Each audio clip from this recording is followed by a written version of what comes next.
ಕನ್ನಡ ವಾಹಿನಿಗೆ ಸ್ವಾಗತ. ನೀಟ್ ಯುಜಿಯಲ್ಲಿನ ಭ್ರಷ್ಟಾಚಾರವು ಹೊರಬಿದ್ದಿರುವ ಬೆನ್ನಲ್ಲೇ ಎನ್ಟಿಎಯಿಂದ ಆಯೋಜಿಸಲ್ಪಟ್ಟ ನೆಟ್ ಪರೀಕ್ಷೆಯನ್ನ ಶಿಕ್ಷಣ ಸಚಿವಾಲಯ ರದ್ದು ಮಾಡಿದೆ.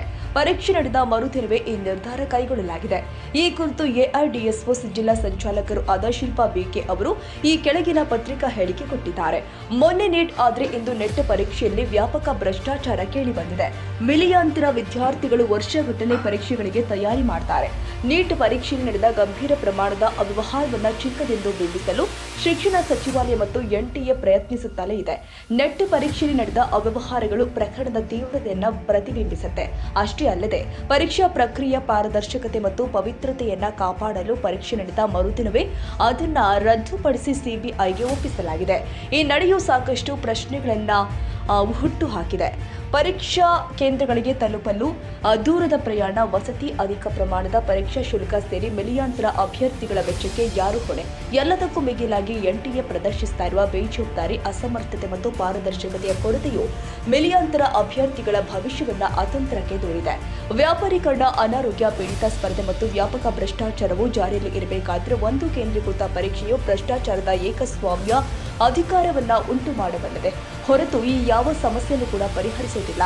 ಈ ಹಿನ್ನೆಲೆ ನೀಟ್ ಮತ್ತು ನೆಟ್ ಪರೀಕ್ಷೆಗಳಲ್ಲಿ ನಡೆದಿರುವ ಅಕ್ರಮದ ಕುರಿತು ಸಮರೋಪಾದಿಯಲ್ಲಿ ಸಮಗ್ರ ನ್ಯಾಯಾಂಗ ತನಿಖೆ ನಡೆಸಬೇಕು. ಶಿಕ್ಷಕರು ಮತ್ತು ಸೌಲಭ್ಯವನ್ನು ಒದಗಿಸಿ ಸಾರ್ವಜನಿಕ ಶಿಕ್ಷಣ ವ್ಯವಸ್ಥೆಯನ್ನು ಬಲಪಡಿಸಬೇಕು ಹಾಗೂ ಪ್ರಬಲ ಕೋಚಿಂಗ್ ಸಂಸ್ಥೆಗಳ ಮೇಲೆ ನಿಬಂಧನೆ ವಿಧಿಸಬೇಕು. ಪ್ರಕರಣವು ತಾರ್ಕಿಕ ಅಂತ್ಯ ತಲುಪುವ ತನಕ ನೀಟ್ ಕೌನ್ಸಿಲಿಂಗ್ ಅನ್ನ ತಡೆಹಿಡಿಯಬೇಕು. ನೆಟ್ ಪರೀಕ್ಷೆಯ ದಿನಾಂಕವನ್ನ ಕೂಡಲೇ ಪ್ರಕಟಿಸಿ ನೇರವಾಗಿ ಯುಜಿಸಿಯ ಪರೀಕ್ಷೆಯನ್ನ ನಡೆಸಬೇಕು ಅಂತ ಆಗ್ರಹಿಸಲಾಗಿದೆ. ಸ್ನೇಹಿತರೆ, ಎಐಡಿಎಸ್ಒ ಕರ್ನಾಟಕ ರಾಜ್ಯ ಸಮಿತಿಯಿಂದ ಮಾತಾಡ್ತಿರೋದು. ನಿಮ್ಮೆಲ್ರಿಗೂ ಈಗಾಗಲೇ ಗೊತ್ತಿರುವಂಗೆ ನೀಟ್ ಎಕ್ಸಾಮಿನೇಷನ್ ವಿಷಯದಲ್ಲಿ ದೇಶದಾದ್ಯಂತ ಬಹಳ ದೊಡ್ಡ ಭ್ರಷ್ಟಾಚಾರ ನಡೆದಿತ್ತು. ಈಗ ಅದ್ರ ಬೆನ್ನಲ್ಲೇ ಎನ್ಟಿಎ ಏನು ನೆಟ್ ಎಕ್ಸಾಮ್ನ ಆಯೋಜಿಸಿತ್ತು, ಅದನ್ನು ಶಿಕ್ಷಣ ಸಚಿವಾಲಯ ರದ್ದುಗೊಳಿಸಿದೆ. ಎಕ್ಸಾಮಿನೇಷನ್ ನೆಕ್ಸ್ಟ್ ಡೇನೇ ಇದನ್ನು ಮಾಡಿದ್ದು ಬಹಳ ಪ್ರಶ್ನೆಗಳಿಗೆ ಎಡೆ ಮಾಡಿಕೊಟ್ಟಿದೆ.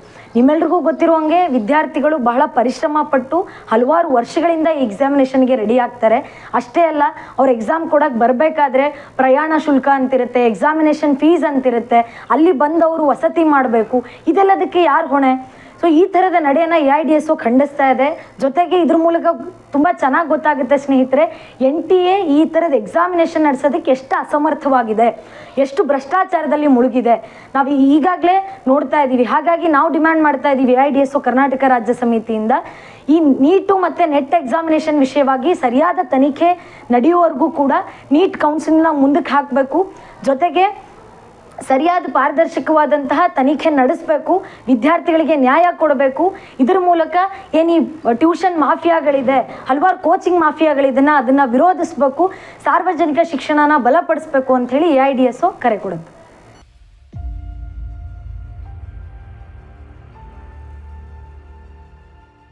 ತಾಜಾ ಸುದ್ದಿಗಾಗಿ MTV ನ್ಯೂಸ್ 24x7ಗೆ ಸಬ್ಸ್ಕ್ರೈಬ್ ಮಾಡಿ ಮತ್ತು ಬೆಲ್ ಐಕಾನ್ ಅನ್ನು ಒತ್ತಿ. ತಪ್ಪದೇ ಲಿಂಕ್ ಶೇರ್ ಮಾಡಿ.